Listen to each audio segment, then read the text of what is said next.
जय श्री कृष्ण। आज आपके सामने उपस्थित हूँ महाभारत में कर्ण ने भगवान श्री कृष्ण से जो संवाद किया था उसे लेकर। कर्ण ने भगवान कृष्ण से पूछा, मेरा जन्म होते ही मेरी माँ ने मुझे त्याग दिया। क्या अवैध संतान होना मेरी गलती है कि मैं एक अवैध बच्चा पैदा हुआ था? द्रोणाचार्य ने मुझे सिखाया नहीं क्योंकि मैं क्षत्रिय पुत्र नहीं था। परशुराम जी ने मुझे सिखाया तो सही, परंतु श्राप दे दिया कि जिस वक्त मुझे उस विद्या की सर्वाधिक आवश्यकता होगी मुझे उसका विस्मरण होगा, क्योंकि उनके अनुसार मैं क्षत्रिय नहीं था।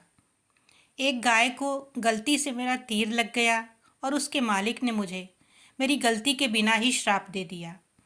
मैं द्रौपदी के स्वयंवर में अपमानित किया गया, यहाँ तक कि कुंती ने अंततः मुझे सच्चाई बताई भी तो मात्र अपने अन्य बेटों को बचाने के लिए। तो जो भी मैंने प्राप्त किया दुर्योधन के दान के माध्यम से किया, तो फिर मैं उनका पक्ष लेने में गलत कैसे हुआ? श्री कृष्ण ने कहा, कर्ण, मेरा जन्म कारागार में हुआ।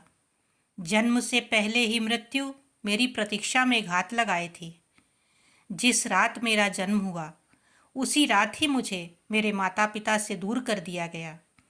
तुम्हारा बचपन खड्ग, रथ, घोड़े, धनुष और बाण के बीच उनकी ध्वनि सुनते बीता। मुझे ग्वाले की गौशाला मिली, गोबर मिला और खड़ा होकर चल भी ना पाया उसके पहले ही कई प्राणघातक हमले झेलने पड़े। कोई सेना नहीं, कोई शिक्षा नहीं, लोगों से ताने ही मिले कि उनकी समस्याओं का कारण मैं हूँ। तुम्हारे गुरु जब तुम्हारे शौर्य की तारीफ कर रहे थे, मुझे उस उम्र में कोई शिक्षा भी नहीं मिली थी। जब मैं 16 वर्षों का हुआ तब कहीं जाकर ऋषि सांदीपनी के गुरुकुल पहुंचा। तुम अपनी पसंद की कन्या से विवाह कर सके। जिस कन्या से मैंने प्रेम किया वो मुझे नहीं मिली और उनसे विवाह करने पड़े जिन्हें मेरी चाहत थी या जिनको मैंने राक्षसों से बचाया था। मुझे अपने पूरे समुदाय को यमुना के तट से जरासंध से बचाने के लिए बहुत दूर समुद्र तट पर ले जाना पड़ा। मुझे भागने के लिए रणछोर कहा जाता था। यदि दुर्योधन युद्ध जीतता है तो आपको बहुत अधिक श्रेय मिलेगा। धर्मराज अगर जीतता है तो मुझे क्या मिलेगा? मुझे केवल युद्ध और युद्ध से निर्मित हुई समस्याओं के लिए दोषी ठहराया जाएगा। एक बात का स्मरण रहे कर्ण, हर किसी को जिंदगी चुनौतियां देती है। जिंदगी किसी के साथ न्याय नहीं करती। दुर्योधन ने अन्याय का सामना किया है तो युधिष्ठिर ने भी अन्याय भुगता है। लेकिन सत्य धर्म क्या है यह तुम जानते हो। कोई बात नहीं, अगर कितना ही अपमान हो, जो हमारा अधिकार है वो हमें ना मिल पाए, महत्व इस बात का है कि तुम उस समय उस संकट का सामना कैसे करते हो। रोना धोना बंद करो कर्ण। जिंदगी न्याय नहीं करती। इसका मतलब यह नहीं होता कि तुम्हें अधर्म के पथ पर चलने की अनुमति मिल जाती है।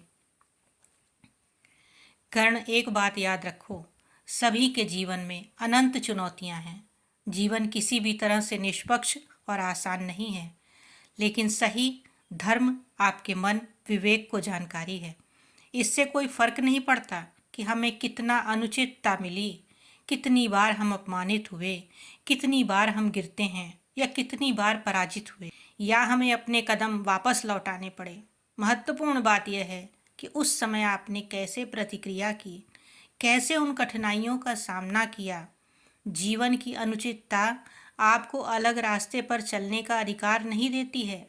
हमेशा याद रखें, जीवन कुछ बिंदुओं पर कठिन हो सकता है, लेकिन भाग्य हमारे पहने हुए जूतों द्वारा नहीं बनाया जाता है, बल्कि हमारे द्वारा उठाए गए कदमों द्वारा, सकारात्मक निर्णयों और धैर्य से आगे बढ़ने में ही विजय और यश प्राप्त होता है। तो कैसा लगा आपको यह कृष्ण और कर्ण का संवाद? कमेंट बॉक्स में अवश्य बताएं। मिलते हैं जल्दी ही अगले वीडियो में। तब तक के लिए जय श्री कृष्ण।